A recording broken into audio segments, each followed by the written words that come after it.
Story 1. The Cursed Forest. People enter, but they never return. Introduction to the forest and its legend. On the outskirts of the village of Ravenbrook lay a vast and dreaded expanse, a forest known to those living nearby simply as the Cursed Woods. This dense woodland stretched for miles, its heart unknown, swallowed by an endless sea of gnarled and twisted trunks. From a distance, the trees appeared to be frozen in time, ancient yet strangely contorted, as though the forest itself was in a state of constant distress. The trees towered high with thick canopies, so dense that little sunlight managed to penetrate through to the forest floor. Beneath the cover of dark, shadowy branches, the air remained perpetually damp and cold, the atmosphere always thick with mist, swirling in as dusk began to settle. By evening, the fog crept from the woods, crawling like a living entity over the fields that bordered the village. It cast a ghostly pall over the area, filling the air with a dense quiet, broken only by the occasional creak of a branch swaying in the unseen wind. What was once a serene and tranquil part of the countryside had transformed over the years into something deeply unsettling. The once lush forest had grown darker, not just in the literal sense, but in its spirit. The villagers spoke in hushed tones of the forest's unnatural silence, a silence that seemed to exude a malevolent aura. Despite its intimidating appearance, few people dared venture near, and those that did always returned with eyes clouded by something unspoken, their stories colored by vague references to the dangerous beauty of the woods. Long ago, however, it had not always been this way. There was a time when the forest was seen as a sanctuary, a sacred, unspoiled place teeming with life. People would come to gather firewood, hunt, or simply enjoy the beauty of nature. The animals seemed to thrive in the area. The air was filled with bird song, and the forest trails were well trodden. It was peaceful, untouched by the dark forces that were rumored to lie at its very core. But something changed. Slowly over time, the bright, serene atmosphere shifted into something ominous. Only a handful of the village's oldest residents still recall the days before the woods had become synonymous with dread. Those memories were spoken of with sorrow, a reminder of a time long past. History of the curse. It was many decades ago when the first real tragedy struck. A group of travelers en route to the village took it upon themselves to explore the cursed woods. The old stories speak of them as curious adventurers, their destination nothing more than a simple route through the forest. But they never emerged on the other side. Days turned into weeks, and their bodies were never found. At first, their disappearance was dismissed as just another accident, another moment of human carelessness in the wild. However, as other individuals and groups began to disappear in much the same manner, suspicion grew. The more time passed, the more the stories started to take root.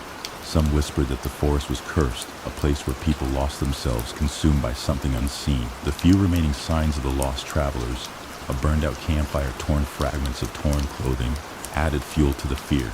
Over time, the legend of the cursed woods took on a new, terrifying dimension. Those who disappeared seemed to do so as though taken by an invisible hand, swallowed by a darkness that had no form. It was said that the forest grew larger and darker the further one ventured in, slowly obscuring the way out. But not only were people lost to the woods, the forest's dark force appeared to leave its victims trapped in time, never quite dead, never fully alive, lingering in an endless limbo. Elders in the village began to tell stories of the forest being alive, its ancient trees sentient, some spirits bound to the land, others simply manifestations of a forgotten evil. Most chilling of all, however, was the claim that the forest hunted those who sought it, playing with them, twisting their sense of time and keeping them lost until they vanished forever, their bodies never to be recovered. The forest had an insatiable hunger for souls, and it feasted on the fear of those who dared enter. As animals began to abandon the area, and even the bravest of woodsmen fell silent about their once familiar paths, it became clear the forest was not just dangerous, but haunted. Yet for all the fear it brought, Ravenbrook's residents couldn't abandon the memory of the peaceful woods. The temptation to confront its mystery grew ever so slightly among the occasional curious traveler or adventurer. Some brave souls still wandered into its shadows, each one unknowingly walking toward the inevitable, being consumed by a force beyond human understanding. And so, over the years, the cursed woods became more than just a forest.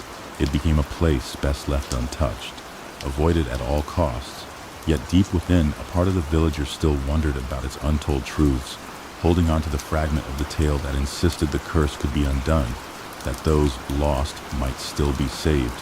The protagonist's motivation, approximately 600 words. Introduction to the main character. Our protagonist is a young, ambitious researcher named Alex Parker, a journalist with a well-established reputation for debunking paranormal claims. Alex grew up hearing about mysterious places and supernatural folklore, but never gave them more than a passing thought, often dismissing them as exaggerated tales. Motivated by a thirst for truth and a passion for uncovering stories, Alex's current assignment had brought them to Ravenbrook, a quaint, isolated village known for its eerie folklore surrounding a forest said to be cursed.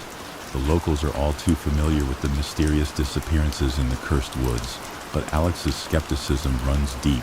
As much as people fear the forest, Alex views it through a lens of practicality. Strange events could be explained through psychological phenomenon or an unfortunate series of accidents and misunderstandings. Paranormal events are merely the byproduct of human imagination, a cultural relic meant to strike fear into those ignorant of science and reason. But it's not just the village folklore that intrigues Alex. It's the mystery behind the disappearances of those who wandered into the forest, seemingly without a trace. A group of experienced travelers, a retired park ranger, and even a local school teacher who had spent her life in the forest were lost to the woods. The missing people became part of the local legend, stories that grew more tangled with the years. With an ambitious article proposal in hand, Alex arrived in Ravenbrook to finally put these superstitions to rest, or to expose the truth one way or another. The decision to enter the forest. During Alex's first few days in the village, they delve into research, interviewing the village's oldest residents, digging through public records, and reading the few available books documenting the history of the forest and the region. They uncover story after story, adventurers who vanished without a trace, others who describe hearing voices and seeing dark shapes among the trees, but each tale ends the same, an unshakable unease that warns of an unseen predator in the forest's depths.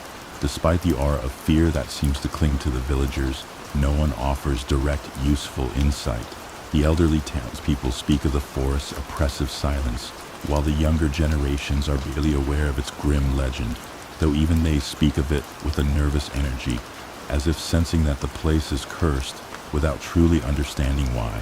To Alex, it's all data to be sifted through, like any other tale that's been built over the years by collective superstition and paranoia. Several of the locals warn Alex not to venture into the woods. The town's old baker mentions her grandfather disappearing there many years ago, though she brushes it off as mere stories to scare the children. A man who had lived on the outskirts of Ravenbrook for his whole life talks about the wind in the trees, how it whispers in a language no one can understand. But none of their accounts seem truly solid. They either speak in vague, cautionary tones, or they give details that seem less about tangible danger and more about fears they've never dared to confront. They can't explain why no one who enters the forest ever returns the same, nor can they truly describe the inexplicable phenomena that have occurred, some of which seems inexplicable even to Alex. Alex's determination only grows stronger. While the villagers see a forest full of phantoms and predators, Alex imagines what the truth behind these disappearances might be. Maybe it's nothing more than a misunderstanding of natural dangers in the wilderness. Perhaps a lack of knowledge and experience led people astray and into dangerous parts of the woods. Alex imagines dense fog that could lead travelers off track, or even optical illusions created by the peculiar, suffocating stillness of the area. Setting up the journey. With the background research completed and a belief in the logical explanation of these events, Alex prepares to confront the cursed woods firsthand. Armed with what they believe are rational tools for investigation, Alex plans for a thorough trip into the forest. They secure a detailed map noting landmarks such as stream crossings, natural clearings, and areas where most of the disappearances occurred. This will be no reckless excursion. Alex is confident in their methodical approach. Packed with essentials, camera, voice recorder, notebook, flashlight, GPS, food, and a first aid kit, Alex sets off with an air of quiet confidence. There is the slightest sense of unease, perhaps fueled by the exaggerated warnings from the villagers, but that unease feels more like a sense of adventure than actual fear. The closer they get to the woods, however, the tension begins to rise. Alex stands at the forest's edge, noting the sharp contrast between the healthy, peaceful surroundings and the foreboding nature of the forest before them. They pause, taking a mental note of the temperature drop as they take their first step across the boundary into the shaded, quiet gloom that only seems to grow darker as they move forward. The ever-present silence feels like the breath of the earth itself, and Alex senses the faint, unnerving presence of the past. Little does Alex know, as they take their first steps into the cursed forest, that everything they believe, every theory, every logical explanation, will soon be put to the test in the most terrifying way possible. Third, entering the forest, approx. 1,000 words. Initial impressions of the forest. The moment Alex steps across the threshold of the cursed woods, a cold shiver crawls up their spine. They glance back at Ravenbrook, the village still bathed in sunlight, vibrant and calm against the eerie backdrop of the forest's dark edge. It's as though they have crossed into another world altogether, one that seems to function on a different plane. The forest stands in sharp contrast to the world behind them, the line between the two impossibly stark. The air inside the woods is thick with silence. No birds sing, no insects hum. The complete stillness is the first thing that strikes Alex, making their heart flutter unnaturally in their chest. They have experienced quiet forest before, but never anything like this. There's an oppressive weight to the air, something tangible that seems to hang over them like a storm cloud. The forest seems to swallow up everything, light, sound, even the sense of space itself. The trees are densely packed, their trunks twisted and gnarled in shapes that seem unnatural, as if the forest's will is guiding their growth into horrific patterns. The foliage is so dense that daylight hardly filters through. Instead, everything is cast in dull, muted hues, making Alex feel as though they're walking through an eternal twilight. The cool temperature clings to their skin, growing steadily colder the deeper they walk. It feels as though the forest has been holding its breath for centuries, waiting for an intruder. And now that Alex has entered, the forest is about to exhale.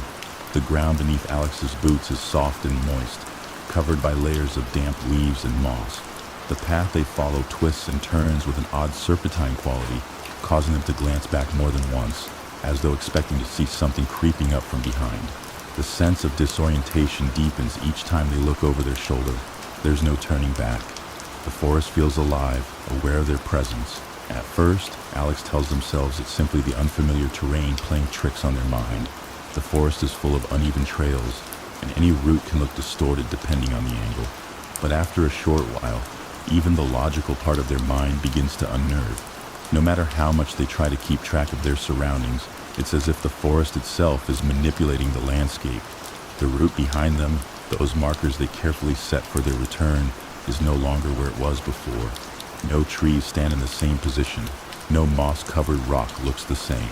The path is changing, and each time they backtrack, it feels more convoluted. Strange occurrences begin.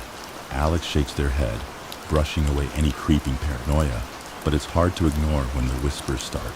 At first, they think they're imagining things, the faint rustling of leaves or a crackling sound off in the distance, perhaps an animal scurrying in the underbrush.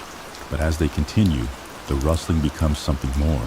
It's as if the air itself is stirring with words.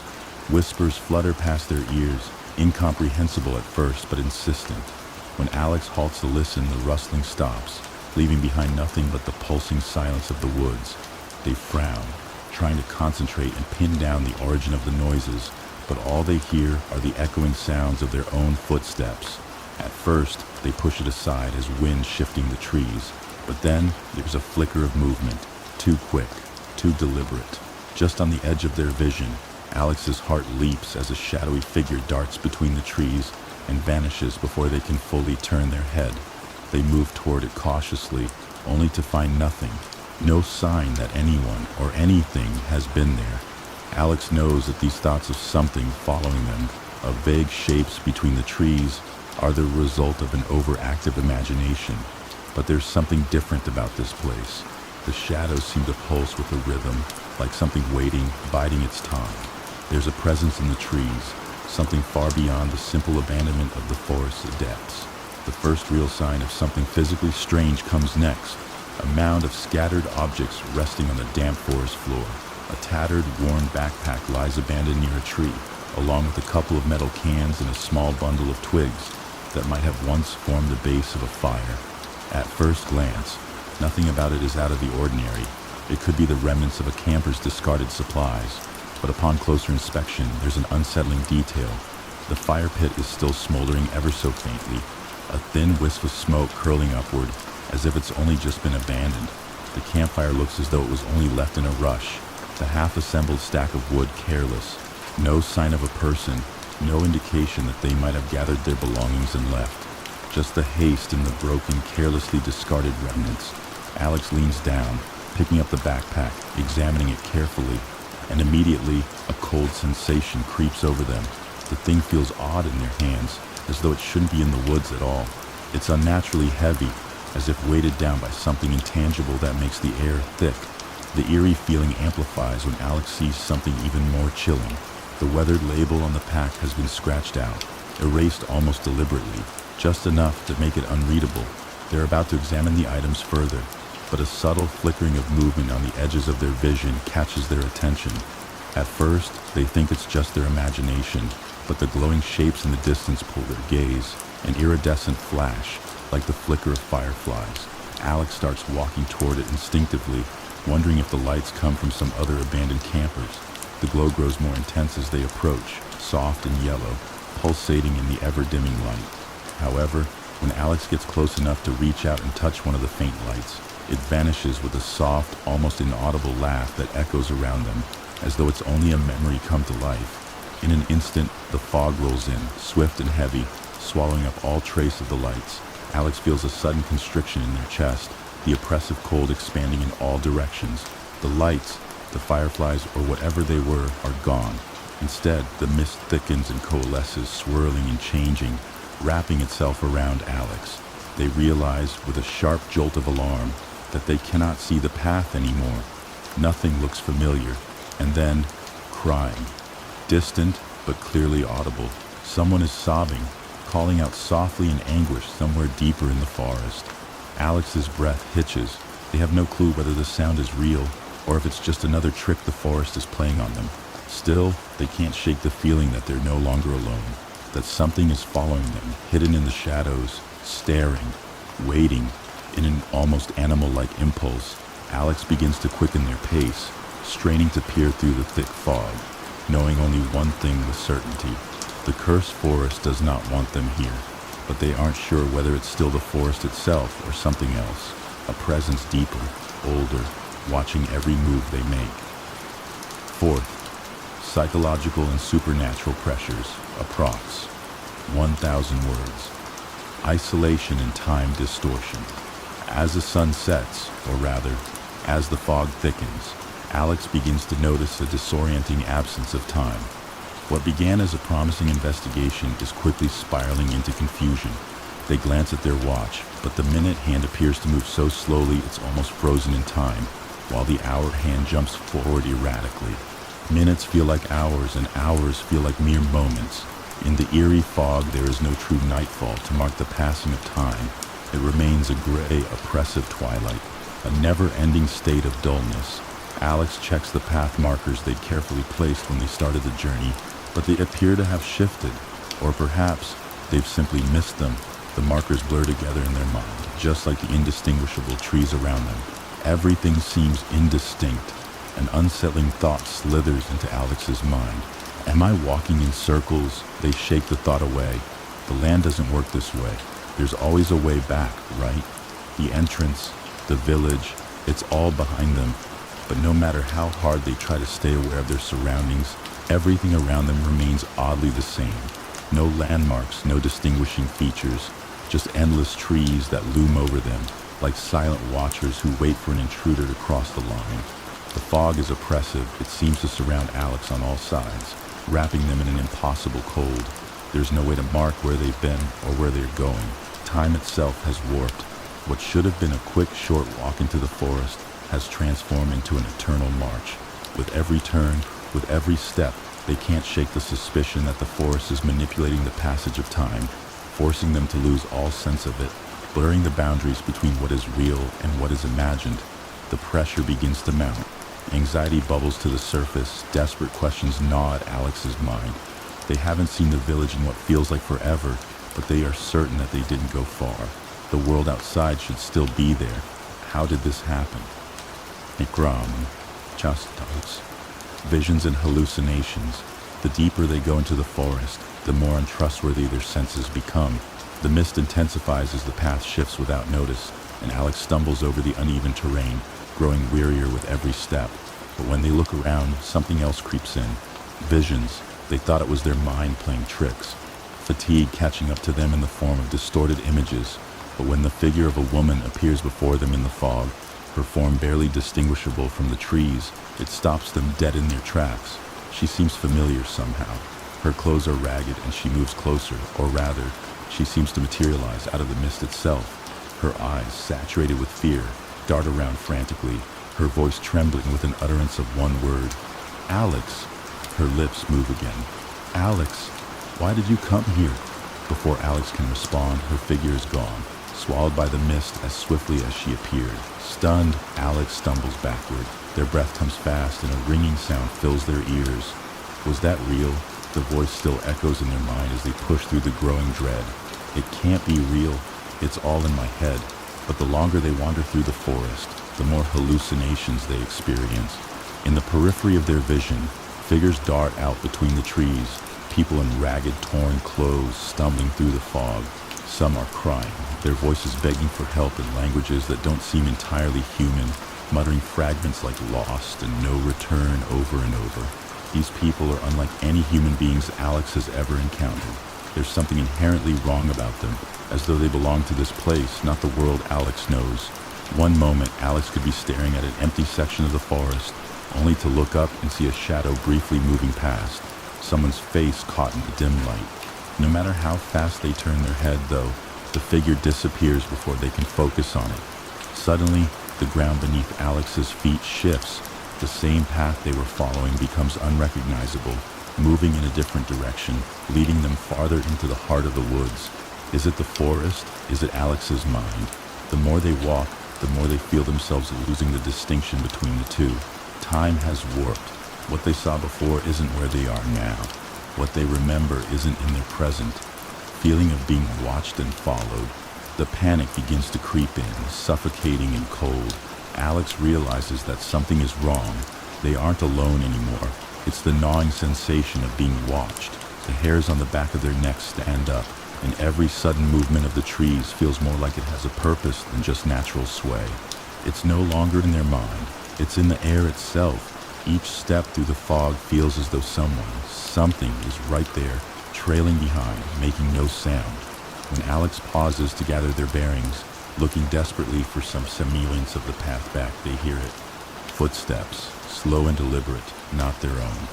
A distant shuffle, someone or something yet moving just beyond the mist. They turn, but there's no one in sight. Nothing but the encroaching fog pressing in from every side. Still, they can feel it. There's something in the darkness. As they press on, the sensation persists, and with it grows the overwhelming thought that the presence behind them is growing closer with each passing moment. The shadows seem more active now, slipping across the corners of Alex's field of vision with unnerving speed, as though the forest itself is playing tricks with their mind. The flashlight, Alex had only checked it moments ago, is flickering suddenly, fading to the point of darkness before sputtering back to life, as though responding to something unseen. A gust of wind cuts through the stillness, rustling the trees around them. It feels like an invitation, but the air around them is not just cold, it's turning impossibly cold.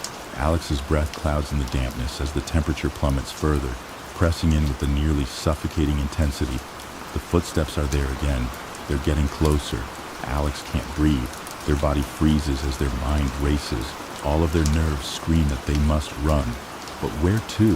In which direction? Without warning, a low, eerie voice rises from the dense fog. Do you hear them, Alex? Alex spins around. The air feels heavy around them, the oppressive fog swallowing their surroundings whole. Shadows move. There's movement everywhere, but the moment they turn to look, the figures disappear again. Is it just their mind? Is it real? Every whisper, every subtle movement is like a rope being pulled tighter around them, but they can't grasp reality anymore. Something is following them, shadowing their every step. The forest is not just alive, it knows them. And now, Alex realizes, with cold certainty, the cursed forest is a living nightmare, and it has every intention of swallowing them whole. The heart of the forest, the curse revealed, approx. 1,000 words. The protagonist finds the hidden truth. With the fog continuing to press on from every side, the protagonist presses deeper into the heart of the forest. They are weary, disoriented, and on the edge of breaking, but some force drives them forward, perhaps a sense of duty, a desire for closure, or simply a stubborn refusal to turn back. And then, amidst the twisting trees and oppressive darkness, Alex stumbles into a clearing. The mist lingers here in an eerie stillness, undisturbed by any breeze. The sight is more unnatural than anything Alex has encountered so far. The ground is strewn with items, tools that seem far too ancient, forgotten articles of clothing, and artifacts from different time periods, coins from centuries past, charred scraps of paper, pieces of wooden carvings, strange remnants of lives lost to the cursed wood. There is a sense of death, of lost souls, hanging in the air as Alex steps closer to inspect the bizarre array. These are objects left behind by those who vanished, the people who had fallen victim to the curse, maybe even without their own awareness. Alex touches a rusted spade and a pulse of cold travels up their arm, as if the object itself resents the contact. But it's not just the objects that are odd. As they continue to examine the clearing, something unusual about the trees becomes apparent. These trees don't resemble the rest of the forest's gnarled trunks and leafless branches. Instead, the bark here is twisted and marked with intricate symbols, carvings that pulse faintly in the dim light. The patterns shift with a rhythmic, almost breathing quality, and the markings seem alive in a way the rest of the forest is not. Alex feels drawn to these strange symbols, as if they call out to their very soul, and the pulse begins to resonate, reverberating through their bones. Despite a growing unease, Alex moves toward the heart of the clearing. There, at the base of one of the larger trees, they find an old, half-buried journal. The edges are worn and frayed, dirt marring its once elegant cover. As Alex gingerly opens it, a rustle of old, brittle pages greets them, almost as if the book itself has been waiting. The journal's pages are faded, filled with hasty but oddly articulate handwriting. It belonged to someone named Jonathan Hale. The journal reveals an original settler of the area, and perhaps more chillingly, the creator of the community that had once lived peacefully at the edge of the cursed forest. According to the journal, Hale had come to the forest with a group of other pioneers in search of prosperity, but they had miscalculated the forest's true nature. The surrounding land, Hale had written, was fertile, ripe for building a flourishing settlement, but they hadn't accounted for the existence of the forest's powerful spirits connected to something older than time, tied to a malevolent entity that lingered beneath the trees. The journal speaks of an ancient ritual, one passed down through generations of hidden knowledge. The settlers, desperate for power and prosperity, had come across this forbidden practice. Hale's handwriting becomes increasingly frantic as he describes their failed attempt to harness this ritual, a way to commune with the ancient spirits, and in exchange for their services, gain vast amounts of power. But the ritual wasn't meant for mortal hands. In a tragic, terrible turn of events, something broke during the ritual. Something was unleashed. A dark force, a being older than the land itself, tore through their group. The spirit, enraged by their arrogance, bound itself to the forest, causing the curse to take root. The souls of anyone who ventured into the woods would now be caught in an eternal limbo, their spirits drained by the creature's insatiable hunger. Even the original settlers had vanished after the ritual's completion, lost to the very forest they had tried to command. This malignant entity, bound to the wood itself, now fed off the fear and confusion of any that dared enter. The forest had become sentient, alive not just with trees but with memories, of souls who had been absorbed into the endless expanse of twisted bark and echoing mist. Jonathan Hale had left a final panicked entry in the journal. Desperate and alone, he realized the enormity of what he had caused. The entity had gained control. The village had been destroyed. The cursed forest had swallowed everything it could reach. The curse's origin. Alex reads the final entries with a mix of disbelief and terror. They can almost feel the man's desperation, his spirit still entangled in this place. Despite the horrific truth, a sick curiosity keeps them turning the pages. Page after page of wild scribblings, detailing warnings about the nature of the curse. The trees, the earth, the mist. It was all alive, perpetually feeding. The villagers' souls were not merely trapped in the forest. They were absorbed, kept as part of the forest's essence, drawn deeper into the living nightmare. The ritual had become the key to the forest's hunger, a hunger that would never be satisfied, because it fed off human fear, confusion, and hopelessness, forever trapping new victims within its bounds. The forest remained insatiable. Alex feels an icy wave of terror as they fully understand the fate of those before them. It wasn't merely about wandering off the path or getting lost. No, the forest itself manipulates the mind, time shifts, people hallucinate, and worst of all, they become a part of the never-ending cycle. Just as the settlers had fallen victim to their hubris, so would Alex. A dreadful realization begins to settle in. They are already a part of the curse, too.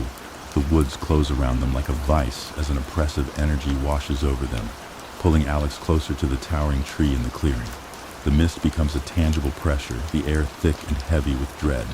They hear a voice again, but this time it's not human.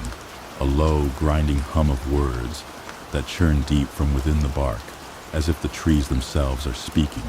The entity that lurks within this forest is not just an external force, but something born from the very land, a creature that feeds on the living, turning all who enter into part of itself, an eternal force of hunger and torment. Escape becomes impossible. Alex's heart pounds as the ground shifts again, trembling with the pulse of the entity. Panic strikes their chest as they realize they're no longer sure which way to turn. The fog is alive with dread, curling in tight, spiraling patterns. The mist itself seems to feed, to curl around them tighter and tighter as the trees close in. The forest has grown sentient. Its hunger is awakened by Alex's curiosity and unwillingness to let go of the mysteries. All that came before, people lost and forgotten, are now ghosts in the mist, forever feeding the entity, waiting for someone else to wander in and add their souls to the tormented chorus.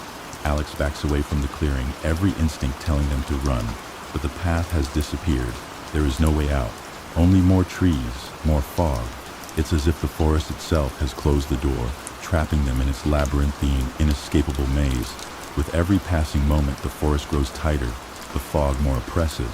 It seems that no matter which way Alex turns, they are only further enmeshed in the web of the cursed wood.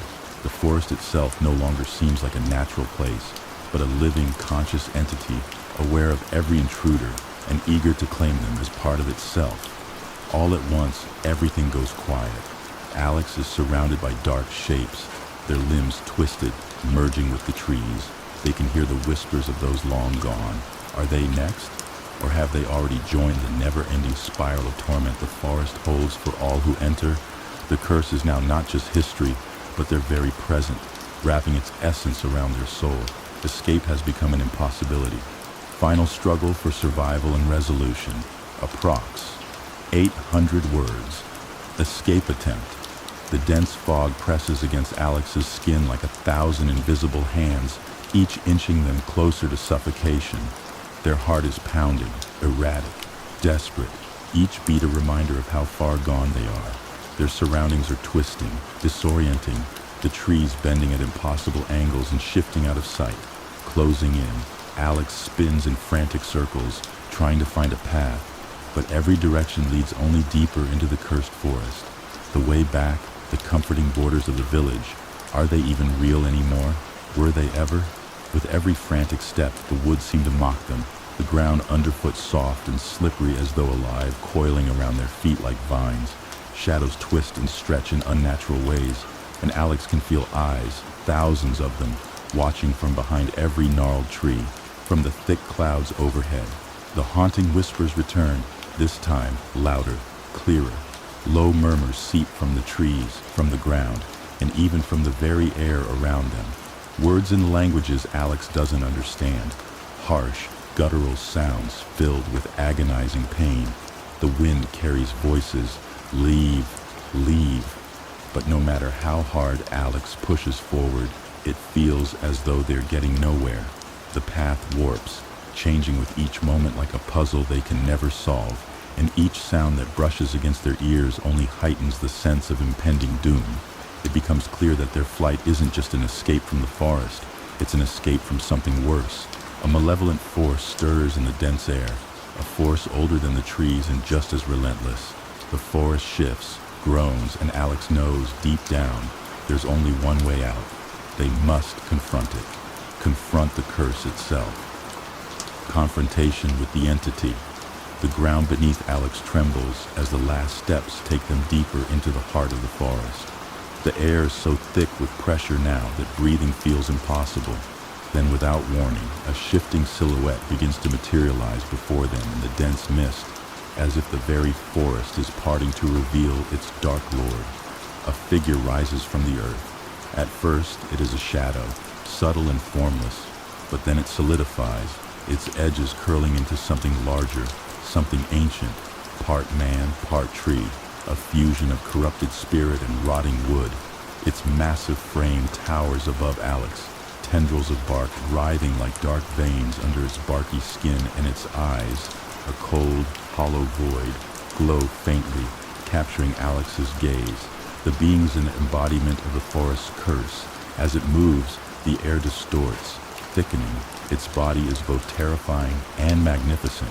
Roots stretch out like fingers from the ground, curling over one another in unnatural knots, and twisted limbs creak like the groans of the earth itself. The face, what little of it can be seen, is a grotesque mask of bark, sharp edges and knots, forming something almost human, but forever broken. It speaks not with words, but with the voice of the forest, an eerie echo in Alex's mind, as if the whole forest is breathing through it. You are nothing, just another lost soul, twisted, bound to me. Its voice causes Alex's vision to blur, as memories that are not their own flood their senses. Every lost soul the forest has claimed, every scream, every painful moment of torment, they all echo within the depth of its presence, showing Alex the twisted truth of those who have come before. The protagonist understands, and now, it is not the forest they need to fight, it is the entity, the being that has become one with the forest itself. To survive, to escape, they must face this ancient power directly. And in this one moment, Alex knows that no logical explanation will serve them. No camera, no map, no clear thought or rationality can overcome the dark magic that lies ahead. Only confrontation, defiance, and an undeniable choice. Dolph, the impossible choice. The entity's form leans forward, its roots snapping upward like jagged claws toward Alex. The ground shatters beneath the protagonist's feet, but somehow they stand their ground, their body frozen with terror. It lingers over them like a storm, an overwhelming wave of dread that leaves no space to breathe, no escape. The being speaks once more, the presence overwhelming. You cannot leave. You belong to me now. But Alex, battered and bloodied by the horrors they've witnessed, makes a choice no one could have predicted. Instead of fleeing, instead of yielding to the overpowering, inevitable doom that seems all-encompassing, Alex does something defiant. They scream, not out of fear, but of will. I reject you, they shout. I reject this. Alex throws down the journal, the words of the original settler, the very one who had awakened the curse long ago. As it lands on the ground, the symbol from the trees, the ritualistic symbols that have pulsed with the forest's power, glows brighter. The entity reels back in fury, and the earth itself trembles as a powerful gust swirls around Alex. The light of the clearing flickers as reality seems to ripple. Alex realizes that, with this one final choice, they've called forth the ancient truth. The power to unravel the curse lies within recognizing and confronting it head-on. No more fear, no more waiting. In accepting that reality itself is a construct of perception, Alex has disrupted the foundation of the curse. The shadows begin to writhe, no longer the forest's confinement, but the crumbling remnants of its prison. The air shifts, swirling into a vortex of dark energy. With one last primal scream, the entity struggles against its breaking power, but it cannot withstand Alex's strength. The darkness rises in great tendrils, attempting to smother the clearing. As the final pulse of energy thunders across the woods, the entity's form begins to dissipate into the mist, shattered by the protagonist's defiance. The forest, once unyielding and alive with the terror of the trapped souls, begins to release its grip. One by one, the oppressive weights uplift from Alex's shoulders. Resolution, breathless, With their pulse racing, Alex stands alone in the heart of the forest as everything around them shatters like brittle glass. The whispering of the lost souls quiets. The haunting, aching feeling of being watched dissipates.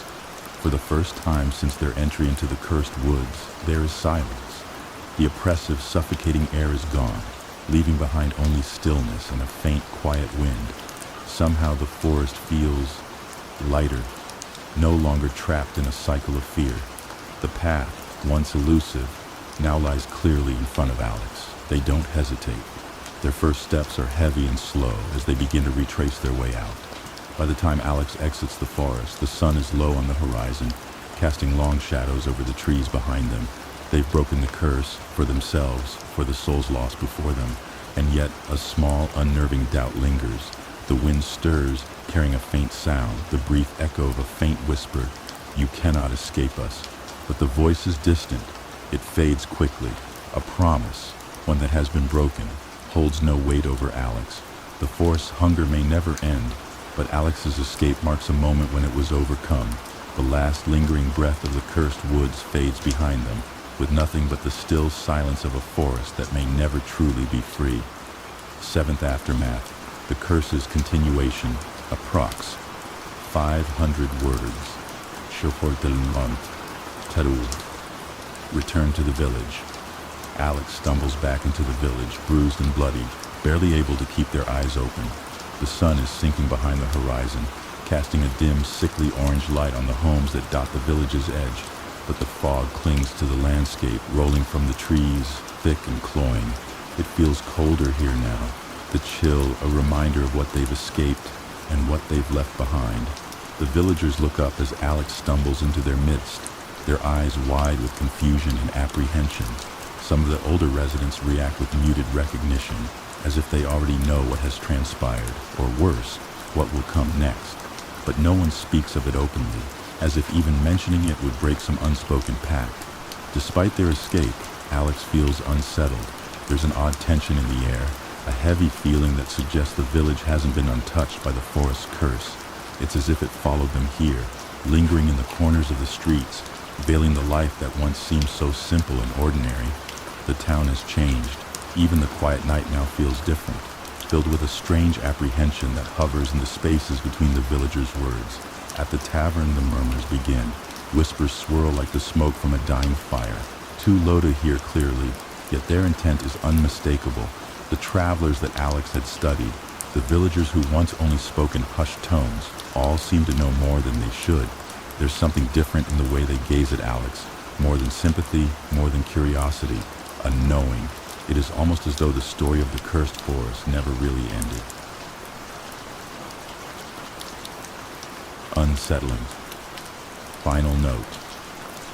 Despite the momentary reprieve, Alex can't shake the feeling that the forest's influence has clung to them.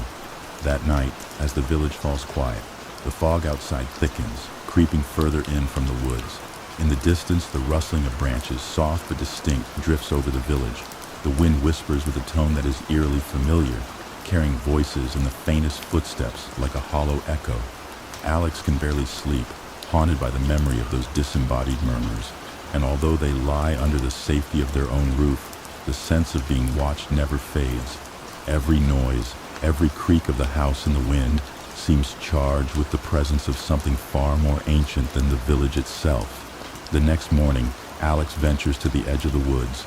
The trees stand like silent sentinels, as if they're waiting for something, or someone. A chilling realization settles in their chest. The forest is still there, still alive, and the cursed woods may not have released its grip. It may simply be biding its time, finding new ways to draw those who venture too close.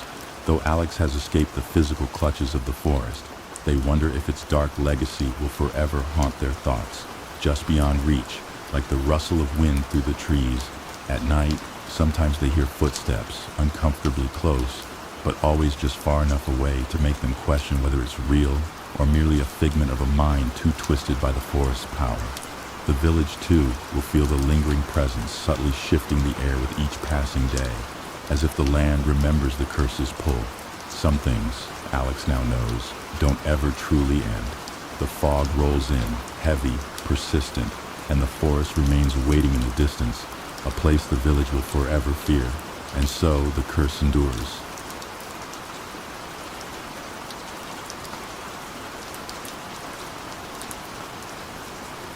Story 2. The Old Lighthouse Keeper. Ghost Scene During Storms. Opening scene. The storm was relentless, hammering the jagged cliffs of the coastline with ferocious waves. The wind howled like a chorus of restless souls, tearing through the rocks and pushing the sea spray into the night sky. Amid the chaos stood the old lighthouse, weathered and resolute. Its stark silhouette loomed against the dark sky, the glass housing atop its tower reflecting the sporadic flashes of lightning. Despite its age, the lighthouse seemed unbroken by time, though its walls bore scars of decades' worth of storms. Once a vital lifeline for sailors navigating treacherous waters, it was now merely a relic, a reminder of lives saved and lives lost. For centuries, the lighthouse had served as a symbol of safety, but the locals spoke of something far darker. Tales of tragedy clung to its walls like mold, growing with each retelling. The ghost of Emery Grant, its last keeper, was said to haunt the lighthouse, his sorrowful visage appearing during storms like this one, as though searching for solace he would never find. It was this eerie reputation that had drawn Hannah Reeves to this desolate stretch of coast on such a grim night. Hannah arrived at the edge of the stormy bluff, her car's headlights cutting a shaky path through sheets of rain. She was a young journalist with a reputation for unraveling tall tales, her sharp skepticism often earning her feature stories that debunked myths. Her editor, however, wasn't interested in truth this time. A grainy viral video taken by a tourist, showing what appeared to be a ghostly figure near the top of the lighthouse during a recent storm, had reignited local rumors about Emery Grant's haunted vigil.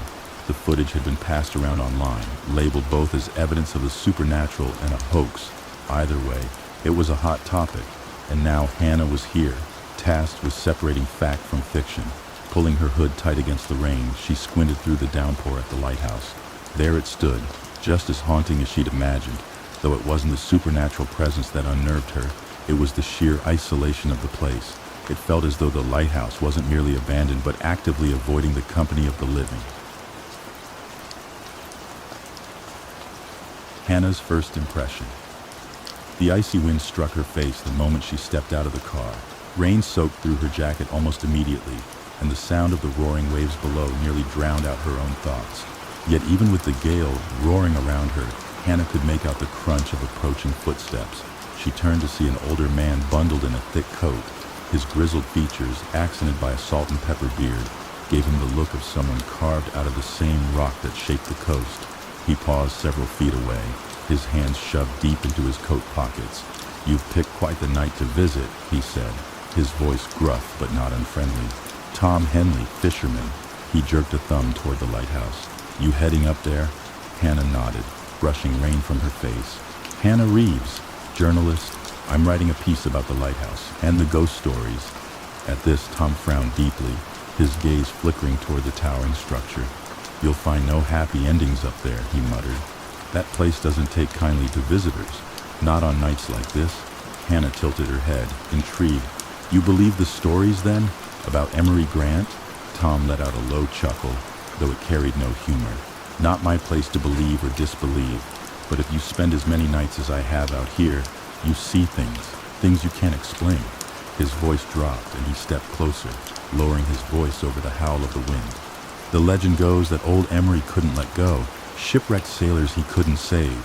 Dragged down by guilt, you see, they say he wanders the lighthouse during storms, reliving his failure, hoping to find redemption." Hannah felt a twinge of fascination despite herself.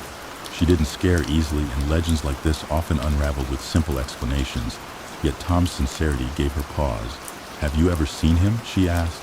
Tom's gaze held hers for a long moment, his blue eyes dark against the storm. Then he turned toward the lighthouse and shook his head. "What I've seen isn't for the papers, miss. But mark my words, that place has its ghosts." Hannah didn't press him further. Instead, she thanked him and turned toward the lighthouse, her curiosity piqued.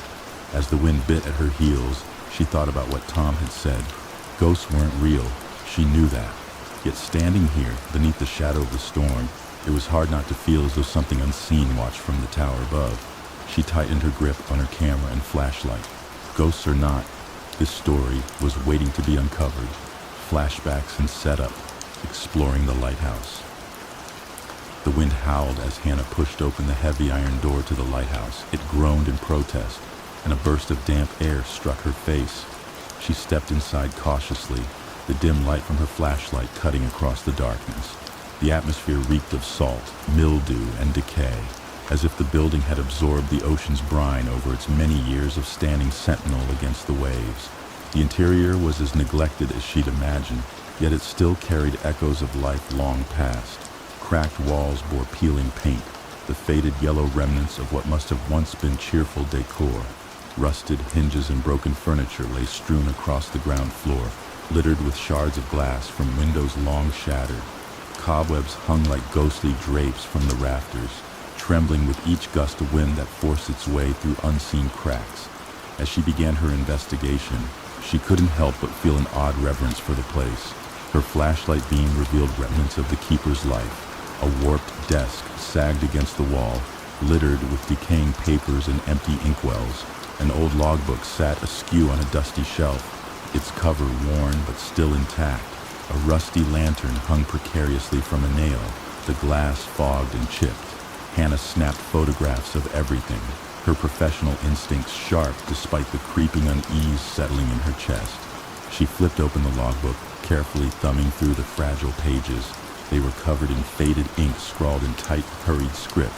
Most of the entries were mundane, notes about weather patterns, supply lists, and ships passing in the distance.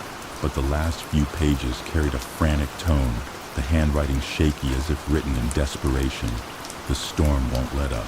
No hope of seeing the horizon tonight. The lantern must stay lit. Failure is not an option. They need me, but the sea grows angrier by the hour. God help me.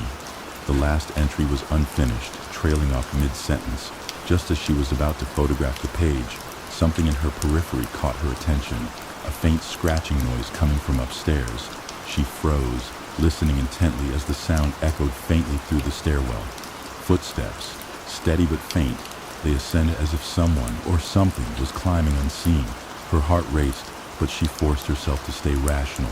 It was probably just the storm playing tricks on her. Yet as she scanned the staircase with her flashlight, her beam illuminated something odd.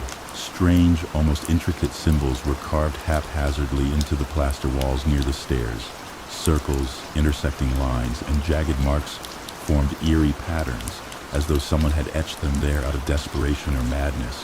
Frowning, she ran her fingers lightly over the carvings. They seemed intentional, but their purpose was a mystery. Shaking off a shiver, she dismissed the unease as nerves. After all, she was alone in a crumbling lighthouse during a storm. Strange noises and unsettling sights were only to be expected, right?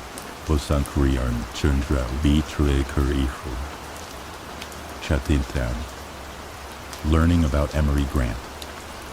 After spending hours exploring the lighthouse and its mysteries, Hannah decided to visit the nearby village to gather more information about the legend of Emery Grant. The locals had been skeptical when she first arrived, but with a few carefully phrased questions and some persistent charm, she managed to convince a few older residents to talk. A retired sailor named James offered the most detailed account. Sitting in his modest kitchen over cups of tea, he recounted the tragic story of the lighthouse keeper. Emery Grant was a good man, James began, staring at the storm through his window. Loyal to the light, he took his duty seriously even in weather like this. We always knew the lighthouse was in safe hands when he was up there. But then came that night, he continued, voice heavy with sorrow. The storm that none of us will ever forget. A ship out of Gloucester was headed for our bay, lost in the gale. Emery did all he could to keep the lantern burning. He sent signals, fired flares, but the storm was too strong. The ship hit the rocks. Most of her crew went down with her. Hannah leaned forward, intrigued. And Emery blamed himself? Aye, James said with a nod. You could see it on him. He kept up his routine, but he wasn't the same after that wreck. People say he'd spend hours staring out at the sea like he was looking for the men he couldn't save. And then he vanished, Hannah prompted. James nodded again, lowering his gaze. No one knows what happened, not really. The night he disappeared was another stormy one. They say he was up in the tower, keeping the lantern going. By morning he was gone, but the light was still burning. All we found were his boots on the rocks below. James hesitated, then added in a hushed tone, There's talk that he was cursed, his soul bound to the lighthouse. Some say he haunts the place, trying to save every ship that comes too close to those rocks. Redemption for what he couldn't do in life. A natural occurrences. Returning to the lighthouse later that night, Hannah couldn't shake James's words. The idea of a curse binding Emery's spirit to this storm-battered place felt too outlandish, too fantastical. But deep down, she felt something unsettling about the man's sincerity and the hollow sadness in his tone as he spoke of Emery. The strange occurrences began almost immediately upon her return. The first came as she examined the symbol she'd found near the staircase earlier. Her flashlight flickered briefly before going out, leaving her in pitch-black darkness. A cold chill crawled up her spine, and before she could retrieve her backup light, the rusted lantern hanging by the stairwell flickered to life. Its dim, wavering glow filled the narrow space, casting ominous shadows on the walls. Hannah froze, her breath catching in her throat. She stepped closer to inspect the lantern, her footsteps echoing eerily in the silence. Just as she reached it, a new sound emerged. Slow, deliberate footsteps descending the stairs above her. She whirled around, heart hammering. "Hello?" Her voice cracked in the oppressive silence. The footsteps stopped abruptly. For a long moment, the only sound was the distant crash of waves outside. Then her phone, lying on the nearby table, began to buzz uncontrollably. She grabbed it, only to find the screen filled with glitching static and strange, garbled whispers bleeding through the speaker. She dropped it instinctively, staring at it as if it might leap up and attack. By now, her skepticism was rapidly dissolving into unease. The lighthouse seemed alive in ways she couldn't explain, its shadows moving too purposefully, the air too heavy with unspoken secrets. She felt watched, not by some vague presence, but by something intelligent, something aware of her. Her rational mind struggled to make sense of what was happening, but deep down, she couldn't escape the creeping realization. She wasn't alone. Discovery and encounters. 1. The storm begins. The storm came in swift and unforgiving, as if the ocean itself had been unleashed upon the land. Rain lashed against the cracked windows of the lighthouse in torrents, streaking the glass and distorting the jagged flash of lightning outside. Wind howled through the cracks in the structure, turning every gap and hollow into a ghostly whistle. Waves pounded the rocky cliffs below with such force that the vibrations were felt through the floor. Hannah sat at the base of the staircase, her equipment spread out around her. Camera, voice recorder, a notebook rapidly filling with observations. The eerie occurrences from earlier in the evening had shaken her, but they'd also strengthened her resolve. She was here to uncover the truth, ghost or no ghost. The weather outside couldn't be worse, but to her, it only added to the atmosphere of her investigation. Lightning illuminated the room briefly, and she noticed faint shadows dancing across the wall, moving in the ways that didn't quite match the direction of her flashlight beam. She forced herself to stay calm, dismissing them as tricks of the light. With a steady hand, she adjusted her camera, aiming it at the staircase leading up to the tower. Her heart thudded as thunder cracked overhead, reverberating through the lighthouse. Then came the knocking. Soft at first, it was just audible over the storm. A steady, deliberate rap, rap, rap coming from the top of the tower. Hannah froze, turning her gaze toward the sound. The hairs on the back of her neck stood on end. It wasn't the first strange noise she'd heard, but there was something hauntingly deliberate about this one. She swallowed hard and picked up her flashlight. "Let's see what you've got for me, Emery," she muttered under her breath, determined to stay composed. As she climbed the narrow spiral staircase, the knocking grew louder, almost rhythmic. Pausing briefly, she caught another sound, this time a faint humming. It was a slow, mournful tune like an old sea shanty, though no lyrics were discernible. The hair on her arms prickled. Finally, she reached the lantern room. Rain beat against the windows in violent bursts, the glass streaked with rivulets of water. The humming ceased abruptly as she entered, leaving an eerie stillness behind. Her camera dangled around her neck, recording everything. A part of her wondered if she'd caught the noises, or something more. 2. The ghost reveals itself. Hannah barely had time to process the silence before a flicker of movement drew her gaze upward. She gasped, her breath catching in her throat. There, near the lamp, stood a figure, a man. He was tall and gaunt, clad in the unmistakable uniform of an old lighthouse keeper. His coat was drenched as though he'd just emerged from the storm, water dripping steadily from its hem to form a dark puddle beneath him. His weathered face bore deep lines of exhaustion, his eyes sunken and ringed with shadows. Those eyes, she realized with a chill, weren't focused on her or the room. They stared blankly ahead, as though seeing something, or somewhere, she could not. "Emery Grant," Hannah whispered. The figure moved with practiced precision, his hands adjusting an invisible lantern as though keeping it lit against an imagined storm. His routine was meticulous, unbroken, and completely indifferent to her presence. For a moment, Hannah simply watched, mesmerized. Every detail about him seemed rooted in the past. The texture of his soaked woolen coat, the weary slump of his shoulders, even the salt-stained boots on his feet carried the weight of history. Snapping herself out of her stupor, Hannah slowly raised her camera, the shutter clicking softly. The figure didn't react. She shifted her weight, testing the floorboard beneath her. It creaked softly, and still he paid her no mind. It was as if he existed in a separate plane, his spirit locked in a tragic, endless loop. Then, as lightning blazed across the windows, Emery froze. His head turned slightly, the first indication of awareness. Hannah shivered as a suffocating cold swept through the room. 3. Hannah's confrontation. Mustering her courage, she took a step forward. "Emery," she said, her voice steady but soft. At the sound of his name, the figure stiffened, turning slowly to face her. The sadness in his translucent features hit her like a physical force, eyes brimming with unspeakable agony, his mouth drawn into a weary, grim line. The storm seemed to fade into the background, replaced by an unbearable stillness. "Who are you?" he rasped, his voice low and fragmented, like the ghostly echo of a man who hadn't spoken in years. "Hannah," she replied, her breath fogged in the freezing air. "I've come to hear your story." Emery stared at her for a long moment. Then with a shuddering sigh, he began to speak. "It doesn't matter who I tell," he murmured, turning back toward the lantern. "They never listen. They never forgive." "I'll listen," she said, taking another step forward. He hesitated, then began. His words came slowly at first, heavy with regret. He spoke of his devotion to the light, the nights spent battling storms, and his growing sense of isolation. The fateful night that broke him weighed on his every word, the storm that took a ship full of souls, despite his desperate attempts to warn them. "I lit the lamp," he said, his voice cracking. "But the waves, they swallowed them whole, their screams. The water took them," he faltered, clutching his lantern as though it were a lifeline. "It was my duty to save them, and I failed." The air in the room thickened with tension. Hannah felt tears sting her eyes. "It wasn't your fault," she said quietly. But Emery didn't respond, as if he hadn't heard her. His gaze dropped, and the cold around them intensified.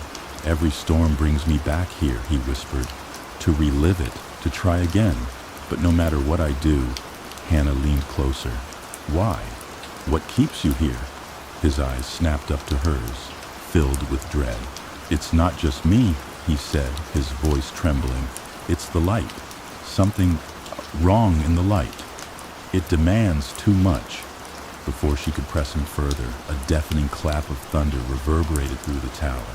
Emery turned, panic etched across his spectral face. "They're coming," he muttered, backing away from her toward the window. "Wait!" Hannah shouted, reaching out, but he was already dissolving, his form scattering like smoke as the storm surged around her. And then he was gone, leaving her alone with the furious storm and the haunting chill of his final words. Uncovering the truth. 1. Research in the lighthouse. Determined to piece together the truth, Hannah returned to the base of the lighthouse after the storm passed. The old logbook she'd found earlier sat beside her, its binding fragile and pages worn with age. She flipped through the pages carefully, focusing on entries around the night of the fateful storm. One entry immediately caught her attention. "The waves are relentless, hammering the cliffs like the anger of the gods. I've kept the lantern steady, but it flickers and falters as if fighting me. When I looked out tonight, I swear I saw a figure standing just beyond the glass. Not a man, something otherworldly, pale, with a glow like the light of the sea before a storm. It spoke, though no words came. I don't know what it said, but the meaning seeped into my bones. There is no escape. The lantern dims against its presence. The ship is approaching too fast, and I can do nothing to save them. This is my fault, my burden." The line sent a chill through her, but the words, "not a man," stood out. If what Emery described was true, there was more to the legend than just human error or coincidence. Something caught her eye behind the shelf where the logbook had been. She pushed aside the creaking wood, exposing a hidden compartment built into the wall. Inside was a rusted lantern and an envelope, sealed with wax, though the edges were brittle with age. She unfolded the paper carefully, scanning Emery's neat but hurried handwriting.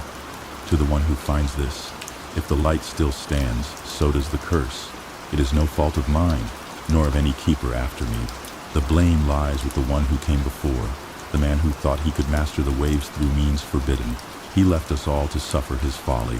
What interfered that night wasn't of this world. It's tied to the lantern. It lives in the light. I can feel its eyes on me even now. My warning is this: the curse will not end until the one who placed it is laid to rest, and the light is snuffed for good. Hannah sat back, clutching the letter as her mind raced. Emery believed the storm, the shipwreck, and the restless spirits were all caused by some supernatural force bound to the lighthouse and its light. The lantern beside her seemed impossibly cold, almost as though it had a life of its own. That, too, the locals' hidden secret. The next morning, Hannah marched back into the village, determined to confront the locals about what she'd found. The sun hung low in the sky, casting long shadows over the weather-beaten cottages. Every face she passed seemed to avoid hers, and an eerie quiet lingered in the air. Finding Tom mending nets by the docks, she approached him, pulling the rusted lantern from her bag. "I want answers," she said, her voice firm but tinged with unease. Tom looked at the lantern, his expression darkening. He set down his tools slowly and stood. "Where did you get that?" "In a hidden compartment inside the lighthouse," she said. "Emery left it behind, along with a letter. He mentioned something unnatural tied to the light, and a man, someone before him, responsible for the curse. I need the truth." Tom's face contorted into a scowl, his weathered features hard. "You've stirred up enough trouble, girl. Best leave it alone before—" "No," Hannah interrupted, her frustration boiling over. "I've spent the last 2 days watching doors close on me, hearing stories you're too scared to tell in full. What happened in that lighthouse? What aren't you saying?" A tense silence followed. Slowly, the small crowd of villagers that had gathered began murmuring. After what felt like an eternity, one of the older women spoke up. "She deserves to know, Tom." With a reluctant sigh, he gestured for Hannah to follow him to a bench overlooking the sea. The villagers lingered nearby, their faces drawn with concern. "The legend you've heard only scratches the surface," he began. "Years before Emery, the lighthouse keeper was Philip Rayner, a strange man who believed he could control the sea through rituals. He etched symbols into the walls of the tower, called on powers no one understood, said it was for the good of the village to calm the storms that had been swallowing our fishing boats whole." Tom shook his head grimly. At first, it seemed like it worked.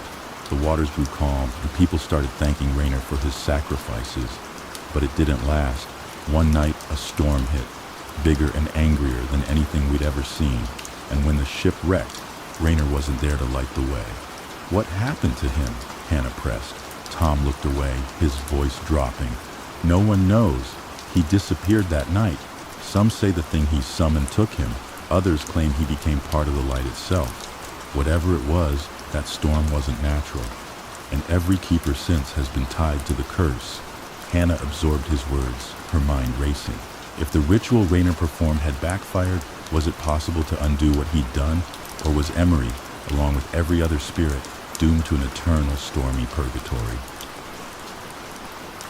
3. Hannah's dilemma. Hannah returned to the lighthouse later that evening, the sky heavy with gray clouds that hinted at another storm. Clutching Emery's letter and the lantern, she made her way to the base of the tower and paused, her heart hammering in her chest. She replayed Tom's words in her mind, weighing her next steps. Rationally, she wanted to dismiss the curse as superstition, yet the haunting memories of Emery's apparition and the words in his letter tugged at her certainty. What if it wasn't just folklore? What if the curse was real, and she was the only one who could break it? She knelt beside the old symbols carved into the walls, tracing their worn grooves with her fingers. They seemed ancient and incomprehensible, yet there was an undeniable power behind them. Her skepticism battled with her growing belief. Could she trust Emery's suspicions enough to try and undo Raynor's mistake? Performing any sort of ritual felt absurd, but Emery and all those who'd come after him had suffered long enough. If there was even a small chance she could free him, she had to try. Hannah straightened and took a deep breath, determined. She placed the lantern in the center of the room and began to replicate the symbols from the walls onto the floor, her chalk dragging across the damp stone. She didn't know if she was doing it right, but as the room grew colder, she felt something stirring. Thunder rumbled in the distance as Hannah lit the lantern, its pale, eerie glow casting long shadows around the room. She gripped Emery's letter tightly and spoke aloud. "If this curse ties you to the light, then I call on whatever bound you to undo it. Emery deserves peace. They all do." The shadows lengthened, and the air turned bitterly cold. For a terrifying moment, she thought she'd made a mistake. But then, the glow of the lantern flickered and dimmed. A familiar figure appeared. Emery standing at the edge of the room, his eyes locked with hers, and for the first time, the sadness seemed to lift. A faint smile tugged at the corners of his mouth as the storm began to die. And then, just like that, he was gone. The lantern sputtered out, plunging the room into darkness. Climax and resolution. 1. Confronting the ghost. The night air was thick with tension as Hannah climbed the steps of the lighthouse once more. The sea raged below, waves crashing against the cliffs as another violent storm brewed. The ancient lantern she'd found hung heavy in her grip, the symbols she had sketched glowing faintly beneath the flickering flame inside. The instructions Tom had provided, fragments of Raynor's rituals pieced together over generations, were committed to memory. This time, she didn't hesitate. Reaching the top of the tower, she placed the lantern on the platform beneath the great glass eye. Its light reflected eerily in the storm-churned water, guiding no one, yet commanding the same fearsome presence it always had. The chill came first, a coldness so deep it seemed to seep into her bones. Then the sound of creaking stairs behind her. Turning slowly, she saw Emery's ghost. His form was more solid now, the lines of his face sharper, his expression less pained and more alert. "You shouldn't have come back," he said, his voice low but clear. "I came to help you," Hannah said, stepping closer. "I know about Raynor. I know what he did, and I know it's the reason you're still here." Emery's face twisted, with a mix of grief and anger. "You think you understand? It's not that simple. If you fail, if the curse doesn't break, I'll be bound here forever, or worse." Hannah gripped the folded letter in her pocket, her determination unwavering. "But if I don't try, nothing changes. You stay trapped, and this place continues to ruin lives. I won't leave you like this." The wind howled as the tower seemed to vibrate around them. Emery's figure flickered as though the storm itself were trying to reclaim him. He took a step back. "You don't know what you're inviting, girl." But she refused to back down. "Then tell me, what do I need to do to free you?" For a long moment, there was only silence save for the roar of the wind. Then Emery nodded, reluctantly, and began to guide her through the ritual's final steps. 2. The battle with the curse. As Hannah etched the last symbol into the stone floor of the tower, the room darkened, shadows thickening in every corner. The symbols beneath the lantern flared bright, their strange, unearthly light casting shifting shapes against the walls. Then it emerged, a towering shadow, its form flickering like a storm cloud, took shape within the room. It had no face but radiated malice. Its voice was a deep, guttural growl, cutting through the howling wind. "You dare meddle in what you cannot comprehend." Hannah froze as the figure loomed closer, its presence oppressive. The room shook violently, debris rattling from the rafters, and visions began to swirl before her eyes. She saw the wreck of Emery's storm, the screams of drowning sailors, and even her own death, cold and merciless beneath the waves. But then Emery's ghost stepped forward, his presence offering a fragile barrier against the figure's growing might. "Ignore its tricks," he urged, his voice firm. "It wants you to fail." Hannah swallowed hard and forced herself to focus. With trembling hands, she lit the candle inside the lantern one final time and began speaking the incantation she'd memorized. The figure roared in protest, its shadowy limbs stretching out to snuff the flame. The lighthouse itself shook, but Hannah gritted her teeth and kept going. The visions intensified, her childhood fears, her regrets, her darkest moments brought to life. Tears blurred her vision, but she kept chanting, even as her voice cracked. Emery stepped closer to the shadow, his ghostly form now shining faintly, as though defying the darkness that bound him. "You've taken enough lives," he said, his voice rising. "No more." The shadow lashed out, and for a moment Emery faltered, his glowing presence dimming. Hannah screamed his name but forced herself to stay the course. The final words of the incantation left her lips, just as the storm seemed ready to tear the lighthouse apart. With a deafening boom, the shadow dissolved, its darkness sucked into the lantern in a swirling vortex. The light burned brightly, then flickered and went out. 3. The resolution silence fell. The room, the tower, the storm. It all stopped. The lantern lay dark and still, its strange weight finally lifted. Emery's ghost lingered, his form more transparent now, but his expression was serene. He turned to Hannah, a faint smile playing on his lips. "Thank you," he said simply. She stepped closer, her chest tight. "Are you free now?" Emery nodded. "I think so. The light, it doesn't hold me anymore." He paused, his gaze sweeping over the lighthouse one final time. "This place was my prison, but it was also my duty. I'm glad someone finally cared enough to end it." As his figure began to fade, Hannah felt a pang of sorrow. She reached out instinctively but grasped only air. His last words lingered in the room, barely audible over the returning sound of the waves. "Keep the light shining, but not the curse." And then he was gone. Fourth ending. The lighthouse stood eerily still in the hours after the storm. Hannah packed her things, but before leaving, she took a moment to sit by the base of the tower, staring out at the now calm sea. For the first time since her arrival, the lighthouse felt lighter. Its long-held tension dissipated. When she returned to the village, she was met with cautious stares. Tom approached her hesitantly, his eyes scanning her face as though searching for an answer. "It's over," she said quietly. "The curse is broken." The relief in his expression was palpable. He nodded once and walked away, as though unwilling to press her further. In the days that followed, Hannah published her article about the lighthouse. She detailed its history, the legends of the haunted storms, and even Emery Grant's tragic story. But she left out the ritual, the ghost, and the shadowy figure. Some mysteries, she decided, were best left unsolved.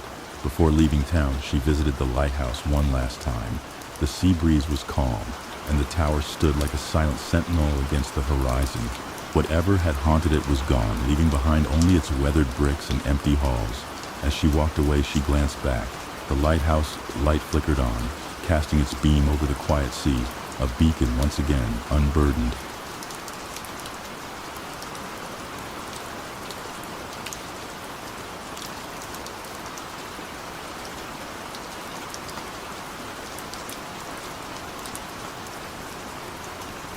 Story 3. The Midnight Caller. A mysterious phone call from a dead relative. Introduction. Rain pattered softly against the window panes of Emily's small, cluttered apartment. The muted sound formed a soothing rhythm against the backdrop of the late-night storm, rolling over the suburban town of Maplewood. Emily Turner, 28 years old and painfully aware of every one of them, sat slouched over her desk, the glow of her computer screen illuminating her tired face. She was a freelance graphic designer, a job that meant erratic hours, unreliable paychecks, and more nights than she cared to count obsessively tweaking projects for clients who rarely noticed the effort.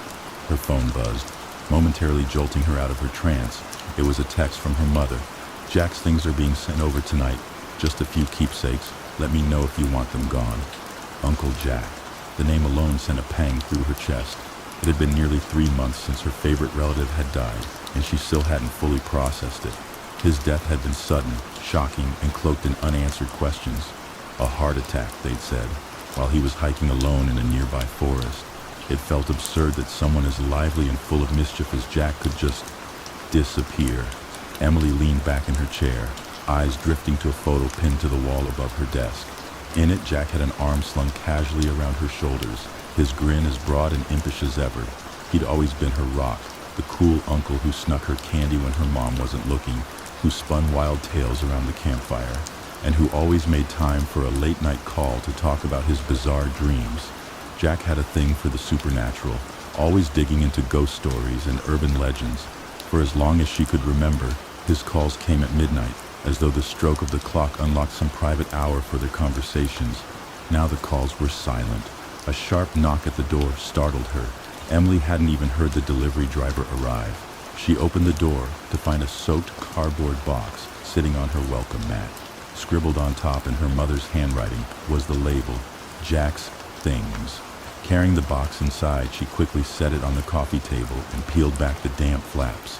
Inside was a jumble of random items, a few books on folklore, a flask with Jack's initials engraved, a cracked pocket watch, and, oddly enough, an old rotary phone, its faded beige plastic giving it a distinctly retro look. The rotary phone caught Emily off guard. She didn't recall her uncle ever owning one, and it felt out of place among his possessions. Its dial was slightly loose, and the cord was tangled into a knotted mess. A faint shiver ran through her as she traced her fingers along its dusty surface. Buried beneath the phone were sheets of yellowed paper filled with Jack's unmistakable scrawl. One of the notes caught her eye. "Midnight is the veil, always the best time for connection. Be careful not to listen too long." Emily frowned. It sounded like one of Jack's spooky ramblings, the kind that had fueled their many late-night chats.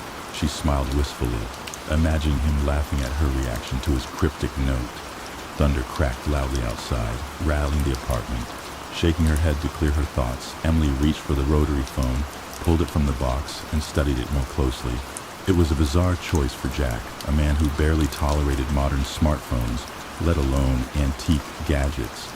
Why would he even have this, she muttered to herself, standing up and bringing it to her kitchen counter. Curiosity prickling at her, she searched for a place to plug it in. Against her better judgment, Emily wanted to hear the dial's clickety-clack spin, a sound that felt straight out of a horror movie. Within minutes, she had it hooked up to the ancient jack in her wall. She placed the receiver to her ear and heard a faint hum of static, a sound almost alive in the quiet room. "Hello?" she whispered, though she wasn't sure why. No response, of course. As she placed the receiver back in the cradle, a deep unease washed over her, the kind that made the hairs on the back of her neck rise. It was silly, she told herself. Just an old phone, harmless and nostalgic. But as Emily turned off the lights to head to bed, she couldn't shake the sense that she wasn't entirely alone in the room anymore. The storm raged outside, and as the clock struck midnight, Emily lay restless in bed, staring at the shadows on her ceiling. A single question lingered in her mind, an itch she couldn't scratch. What was Jack trying to connect with? Somewhere in the corner of the apartment, the faintest hum of static buzzed unnoticed. The first midnight call. Emily jolted awake to the shrill, unexpected sound of the rotary phone ringing. For a moment, she thought she was dreaming. She sat up in bed, heart thudding in her chest, her darkened apartment eerily silent except for the persistent ring that echoed unnaturally loud in the stillness. It wasn't her smartphone, it was the phone. Swinging her legs over the edge of the bed, she padded cautiously into the living room. There it sat on the kitchen counter where she'd plugged it in earlier, its old-fashioned ringer sounding as though it belonged to a time decades past. Who would even have this number, she muttered to herself, half expecting the thing to stop on its own. But the phone kept ringing, incessant, mechanical, and somehow urgent. Her hesitation broke under the weight of curiosity, and with a shaky hand she picked up the receiver. "Hello," she said tentatively, her voice a whisper against the crackling hum of the line. Static greeted her at first, low and undulating, like the hiss of distant waves. Then a voice emerged, distorted, yet strangely familiar. "Emily!" Her breath caught in her throat. The tone was garbled, but she'd recognize that voice anywhere. "Uncle Jack?" she stammered, clutching the receiver tightly. Is this a joke?" More static crackled, the voice flickering like a dying signal. It sounded distant, strained, as if coming from someplace too far away to reach. "Be careful," the voice warned, dragging out the syllables with a hollow resonance. Emily's knees weakened, and she leaned against the counter to steady herself. "Be careful of what?" "Jack, what is this?" There was a long pause, the kind that stretched thin enough to fray her nerves. Then softly but chillingly clear, the voice returned. "They're watching. Don't follow the trail." A sharp, grating noise pierced the line, cutting through Emily's panic before the connection abruptly went dead. She dropped the receiver, letting it clatter loudly against the counter. Her hands trembled as she stared at the phone, now silent and still. Her heart pounded in her ears. This isn't real, she thought, pressing her palms to her face. I'm dreaming. I have to be dreaming. But the cold plastic of the receiver in her hand and the echo of static in her ears begged otherwise. The aftermath. Emily barely slept. She lay awake in bed, every creak of the floorboards or groan of the wind outside magnified tenfold. Her apartment, usually cozy and familiar, felt impossibly vast and filled with unseen eyes. Her cat, Salem, who normally curled up at her feet at night, sat perched in the hallway staring intently at the kitchen counter where the rotary phone sat. No amount of coaxing could lure him away. His fur bristled, his ears pinned back, and he let out a low, guttural growl whenever Emily approached him. By the time dawn light seeped through her windows, she had convinced herself it had to be some kind of prank, or worse, a hallucination brought on by stress. Her grief for Jack had lingered too long, and now it was manifesting in bizarre ways. Still, there were strange things she couldn't explain. Her keys were not where she left them the night before, but were instead on the floor near the door. Books she swore had been stacked neatly were now toppled over, and every time she passed the rotary phone, her skin prickled with unease as though an unseen force hovered around it. A second discovery. Desperate for answers, Emily turned her attention back to the box of Jack's belongings. She dragged it into her living room, dumping its contents onto the floor in search of anything that might make sense of the call. Her fingers trembled as she flipped through dog-eared notebooks filled with Jack's unmistakable scrawl. One notebook, bound in weathered leather, caught her eye. Inside were pages upon pages of strange notes. Midnight is the veil, always the best time for connection. They speak if you listen long enough. Their words feel like yours. Time loops, patterns repeat. Some pages were filled with intricate sketches of spirals and circles, each punctuated with strange markings she didn't recognize. Others listed sequences of numbers that looked like phone numbers, some of them crossed out, and then scrawled in large, heavy letters across a page near the middle of the notebook. A chilling warning. If the phone rings, don't answer unless you're ready for the truth. Emily froze, the words staring back at her with the weight of a challenge. The truth? What truth? And why had Jack warned against answering? The implications churned in her stomach, sour and bitter. She flipped the page and found a final fragmented note that sent chills coursing down her spine. They want more than words. Once they've touched you, they won't let go. Emily slammed the notebook shut, her hands trembling. She stared at the rotary phone across the room, a quiet predator waiting for its next move. Whatever Jack had been researching, whatever he had believed in, it had cost him dearly. And now, it seemed, that burden had shifted to her. The clock on the wall ticked softly, its hands crawling toward another midnight. For the first time, Emily dreaded the darkness it would bring. Diving into the mystery. The morning air was crisp, but heavy with the remnants of last night's storm. Emily gripped her steering wheel tightly as she pulled up to her grandmother's house. The same tidy brick cottage she'd visited countless times as a child. The lawn was immaculate as always, but the sight did little to ease her nerves. Her grandmother, Marion, was standing in the doorway by the time Emily reached the front steps. Her face, though aged, was sharp with concern. "You look like you didn't sleep a wink," Marion said, her voice laced with a no-nonsense tone. "You have no idea," Emily muttered, stepping inside. Over a cup of steaming chamomile tea, Emily tried to explain the strange occurrences surrounding Uncle Jack's belongings. She described the phone calls, the notebook filled with cryptic writings, and her growing unease. At the mention of the rotary phone, her grandmother's expression darkened. "You still have it?" Marion asked sharply. Emily nodded hesitantly. "You should get rid of it," Marion said firmly, setting her teacup down with a clink. "Throw it in the trash, break it, burn it, whatever it takes. That thing is trouble." "What do you mean?" Emily asked. Her grandmother sighed, the kind of sigh reserved for unpleasant truths. Jack was obsessed in his last months. Ghosts, spirits, the afterlife. He wouldn't stop talking about it. He claimed he'd found a way to reach them. Said that phone of his was the key. Emily's throat tightened. "And you believed him?" "Of course not," Marion said briskly. "Jack always had his wild ideas, but this one..." She trailed off, her hands fidgeting with the edge of her teacup. "He changed. He became paranoid. said something had come through, something that shouldn't have. Then that terrible day in the woods happened. Her voice faltered and she shook her head. Just promise me, Emily, that you'll get rid of it. Nothing good can come from it. But Emily didn't promise. Strange phone behavior. That night, Emily sat in her dimly lit apartment, staring at the rotary phone as though it might spring to life at any moment. She'd left it plugged in, against her better judgment, unable to shake the feeling that answers lay within its cold, lifeless exterior. As the clock ticked closer to midnight, she felt a suffocating tension creep through the room, like the air itself had grown heavier. And then, as predictably as clockwork, the phone rang. Emily's breath hitched. She let it ring twice before hesitantly picking up. Hello? Static hummed through the receiver, punctuated by faint, whispering voices. At first, the whispers were unintelligible, but then the voice she dreaded most broke through. Emily, you need to listen. Her stomach churned. Jack, what do you want from me? Why is this happening? They'll take you too if you let them, the voice hissed. Don't go into the woods. Don't. The line went dead, leaving only the hum of static. Shaking, Emily slammed the receiver down, but the sound of whispers persisted, faint and invasive, as though they were coming from inside the walls. She clamped her hands over her ears, but the whispers remained. The disturbances only grew in the days that followed. The phone now rang every night at midnight without fail. Sometimes she answered, desperate for clarity, but the messages were disjointed and cryptic.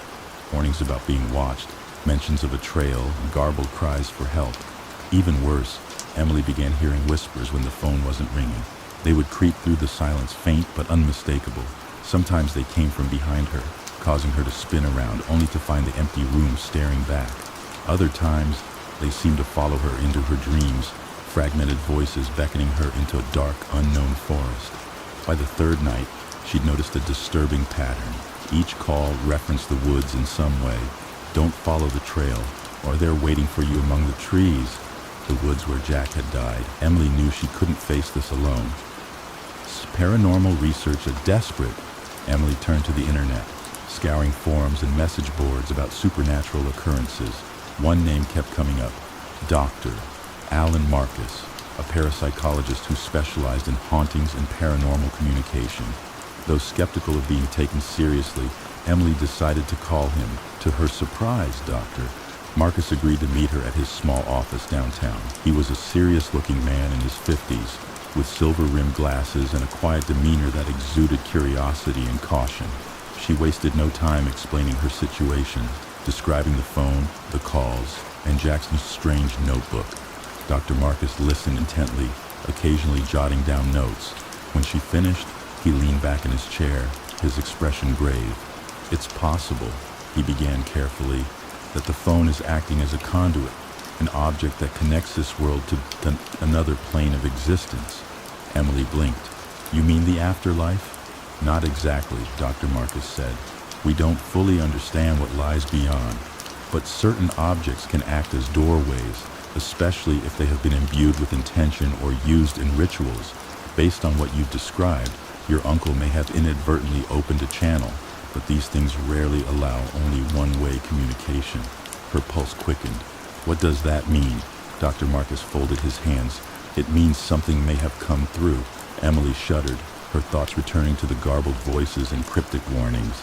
Places like the woods you mentioned, he continued, are often hotspots for this type of phenomenon. They have a history, death, folklore, rituals. These locations attract entities, and not all of them are benevolent. He paused, his gaze sharpening. If the phone is tied to that forest, whatever's coming through may be trying to lead you there. Why would they want that? Emily asked, her voice barely above a whisper. Dr. Marcus's expression darkened.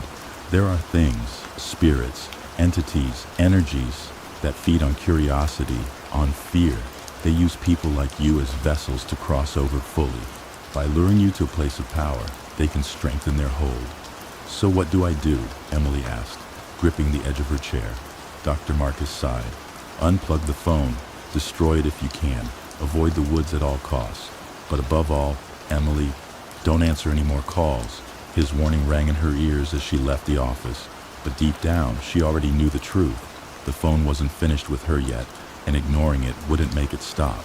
As she drove home that evening, The sky grew darker than it should have at that hour, and for the first time, Emily began to wonder if Jack had been right about midnight being a veil, a thin, dangerous place where one wrong step could pull you into darkness forever. Uncovering the dark secret, the forest loomed like a fortress of shadows, its tall pines blotting out the pale morning light. Emily clutched Uncle Jack's tattered notebook in one hand and a flashlight in the other, her steps crunching over fallen leaves, her breaths fogged in the crisp air as she trudged deeper into the woods, each step a battle against a rising tide of dread. Dr. Marcus's warnings echoed in her mind, but the pull to uncover the truth was stronger than fear. The whispers, the midnight calls, and Jack's cryptic writings all pointed here, to these woods where he had met his end. Emily's gut told her there was something more, something lurking that connected Jack's death to the strange events that had begun to haunt her. The forest felt alive with silence, its stillness more unsettling than the faintest rustle of a creature or bird. Following a faint trail marked by symbols carved into the trunks of trees, she arrived at a clearing. The hairs on the back of her neck prickled as the beam of her flashlight illuminated a weathered, abandoned shed. The abandoned shed. The shed was small and crooked, as if the earth itself had grown tired of supporting it. Vines clung to its rotting walls, and the door hung loosely on rusted hinges. Her flashlight caught something carved into the wood, jagged symbols forming a crude spiral, their edges burned black. Swallowing her fear, Emily pushed the door open. Inside, the air was thick with decay, a mix of damp wood, mold, and something metallic like old blood. Her flashlight revealed a scene of disturbing detail, the remnants of what appeared to be a ritual. A circle of charred candles surrounded a stained rug, its fibers burned through in the middle, where ash had collected.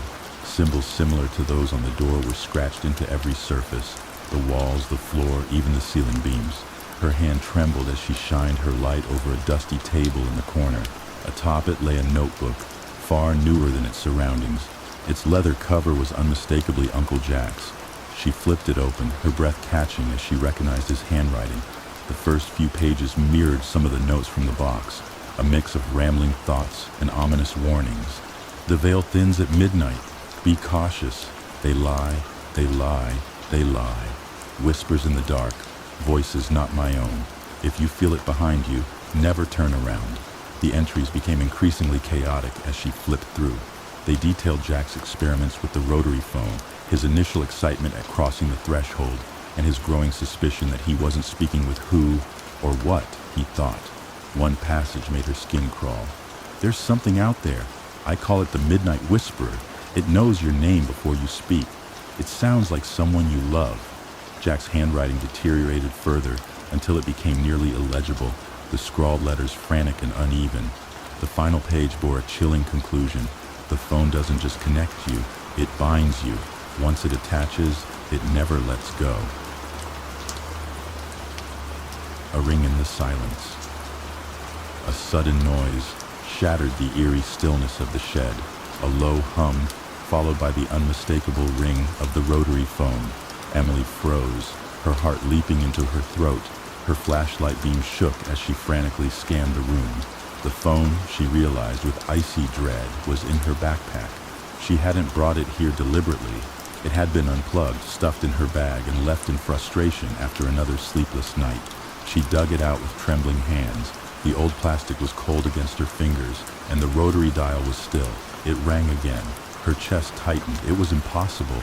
The phone wasn't plugged in. She stared at it for a long moment before answering. Hello? Emily? Jack's voice crackled through the line, startlingly clear. Her grip on the phone tightened. Jack, what's going on? What is this? His voice wavered, full of pain and urgency. It's not me. It's coming for you. What do you mean? Who's coming for me? She demanded, her voice rising in panic. Run! The single word was barely audible before the line went silent. Emily's blood ran cold. The shadow outside.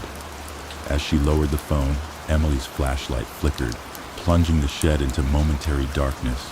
When the light returned, it illuminated the window, and Emily felt her stomach drop.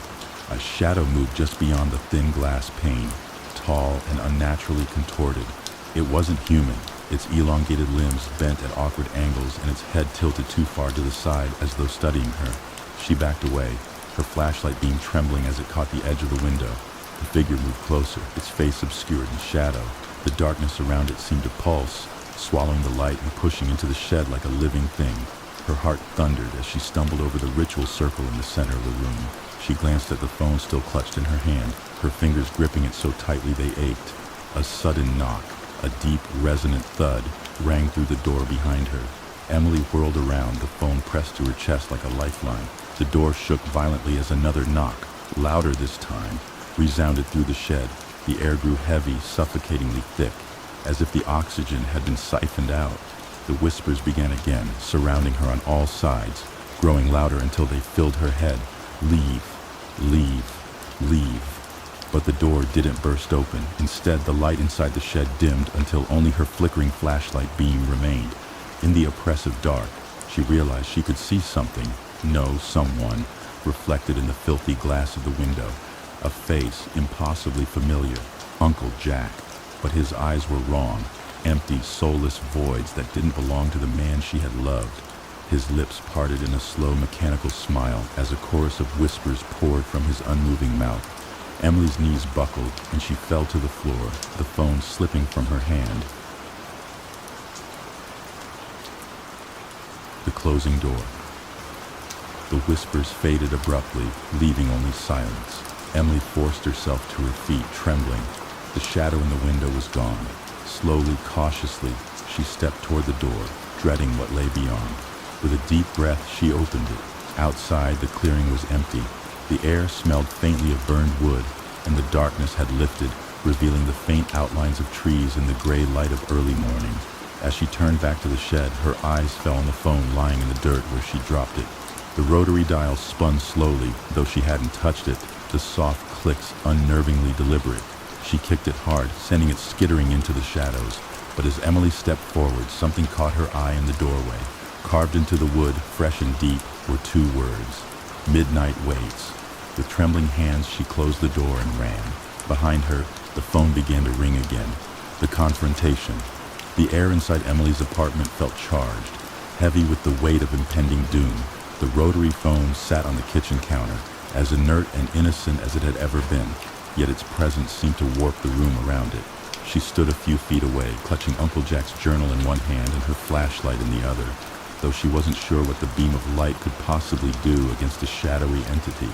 The whispering had started again, soft and insidious, seeping from the phone like an invisible mist. When midnight struck, the phone rang, its shrill tones slicing through the oppressive silence. Emily hesitated only a moment before answering. "Hello? Emily?" Jack's voice came through, clearer than it had ever been. "It's here. Who's here? Jack, tell me the truth. What's going on?" Before he could respond, the line crackled and another voice, a guttural low whisper that sent chills up her spine, interrupted. "It's time, Emily. You've known this was coming." She turned slowly, feeling the air behind her grow colder, heavier. The shadows on her living room walls coalesced, merging into a tall, skeletal figure with distorted limbs that seemed to stretch endlessly. Its head tilted sharply to the side, and though its face was featureless, it radiated an overwhelming presence of malice. "You answered the call. You invited me in," it said, its voice like dry leaves rustling in the wind. Emily backed away, her flashlight beam wavering as she trained it on the figure. "What do you want from me?" It leaned forward, its shadowy mass pressing against her senses. "I've always been here, watching, waiting. Jack thought he could keep you safe, but you were destined to join me." The midnight whisperer's bargain. Her heart pounded as she gripped the journal tighter. "Jack? What does he have to do with this?" The whisperer straightened, its elongated form looming impossibly tall. "Years ago, you were marked for death, little one. Your life was meant to end in that car crash when you were 16. But Jack, desperate fool that he was, called to me, begged me to save you." Emily's stomach turned, memories of the car accident flashing through her mind. She'd walked away with barely a scratch, but the driver, her best friend Anna's, hadn't been so lucky. "What? What did he give you?" she whispered. The entity's laughter was a low rumble that seemed to vibrate through the very floor beneath her. Everything, his soul, his freedom. I let him keep his life for a time, but he belonged to me from that moment forward. And now, it said, stepping closer, so do you. No, Emily's voice was strong, defiant. He warned me. He's been fighting you. The whisperer paused, its head cocking to the side again. Ah, yes, your poor uncle's futile little warnings. He delayed the inevitable, nothing more. You opened the door, Emily, and there's no closing it now. Determined. Thus fighted for survival. Emily felt the pull of the entity, a sickeningly tangible force dragging at her thoughts, her will. But then she remembered Jack's final words in the journal. Once it attaches to you, it will never let go, unless you sever the link. Her eyes darted to the counter. The rotary phone, the entity's conduit, sat gleaming mockingly under the pale glow of her kitchen light. Let's see how you like this, she muttered, grabbing the phone and hurling it to the floor with all her strength. It shattered into pieces, shards of plastic and metal scattering across the tiles. For a moment the room fell silent. Then the whisperer screamed, a deafening, unnatural sound that seemed to shake the very walls, its form contorted, writhing as though in agony, but instead of dissipating, it grew larger, more solid. You think you can destroy me so easily? It snarled, its shadow stretching toward her. Emily scrambled back, frantically flipping through Jack's journal. One passage caught her eye, a sketch of the ritual symbols she had seen in the shed, accompanied by hurried instructions. Circle of resistance, ash, salt, and iron, complete with an anchor, an object tied to both life and death. Her mind raced, the markings, the candles, the broken watch. She rummaged through the box of Jack's belongings, pulling out the cracked pocket watch he'd always carried. Recreating the ritual. Using the ashes from her fireplace, Emily hurriedly sketched a circle on the living room floor. She grabbed a container of salt from the pantry and sprinkled it around the edges, adding nails and a rusted horseshoe she found in a junk drawer for the iron component. The whisperer prowled the edges of the room, its distorted limbs clawing at the air around her. Futile, it hissed. You can't stop me. Emily placed the broken watch in the center of the circle and stepped back, her breath coming in gasps. She began chanting the words from Jack's journal, her voice shaking but growing stronger with each repetition. Time breaks, the veil repairs. What was taken must return. Shadows recede, light commands. The whisper howled, its form thrashing violently against the invisible barrier of the circle. The shadows on the walls began to dissipate, peeling away like smoke in the wind. The air grew heavier, vibrating with unseen energy as the ritual neared its climax. Emily grabbed the flashlight and trained its beam on the circle, focusing on the cracked watch. Jack, if you can hear me, help me finish this, she yelled. The watch began to glow faintly, its broken hands spinning erratically. A burst of light shot from its face, cutting through the darkness and illuminating the entire room. Severing the link. The whisperer roared, its shape unraveling like a tattered cloth caught in a gale. You can't escape me, Emily. This isn't over. With one final burst of courage, Emily raised the flashlight high and smashed it down onto the glowing watch. The glass shattered, and with it came an ear-splitting crack that reverberated through the room. The entity let out a final scream before disintegrating entirely, leaving behind only an eerie stillness. Emily collapsed to her knees, gasping for air. The shadows had vanished, the whispers silenced.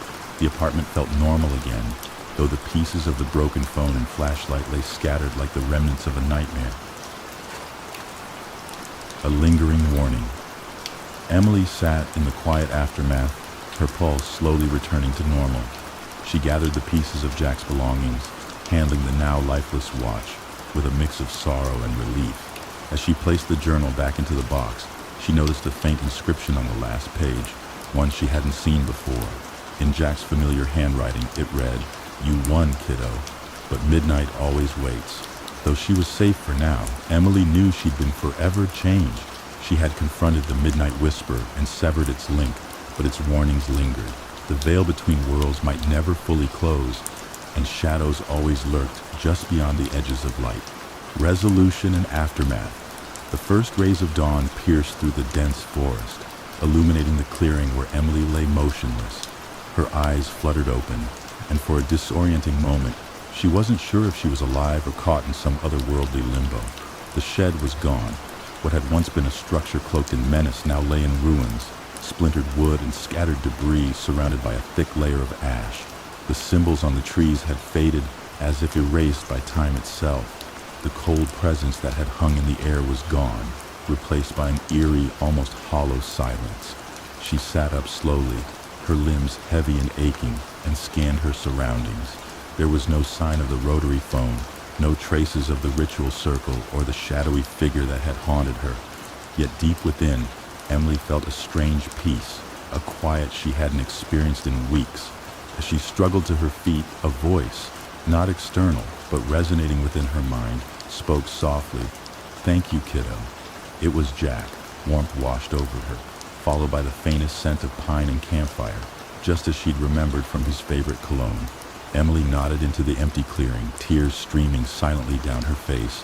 She whispered, "Goodbye, Uncle Jack," and turned away, leaving behind the ruins of the shed and the remnants of her harrowing ordeal. Life after the incident. Back at home, Emily stared at the box of Jack's belongings sitting on her coffee table. The journal was the only item she touched now, its cover weathered and edges frayed from her repeated readings.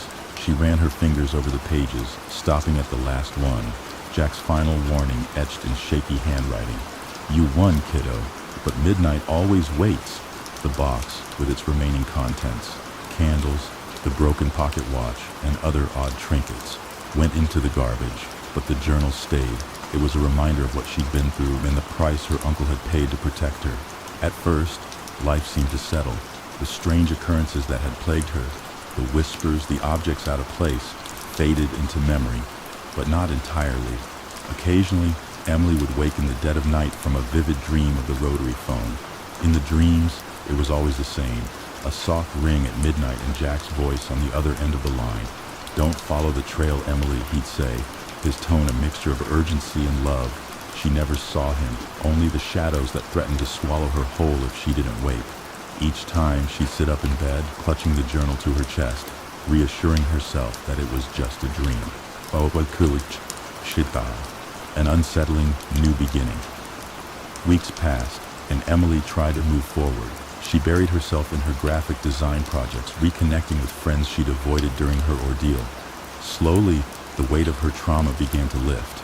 The rotary phone was gone, but practicalities remained. One day, after repeated interruptions to her cell service, she decided to have a new landline installed. The installer arrived on a rainy morning, cheerful and chatty. "You've got a solid connection now," he said, as he screwed the handset into its cradle. "This baby should last you a while." It was sleek and modern, a far cry from the antique rotary phone that had upended her life. She thanked the technician, closed the door behind him, and stared at the device for a long moment. That first night, Emily couldn't sleep. Every creak of the floorboards, every whisper of wind against her windows set her on edge.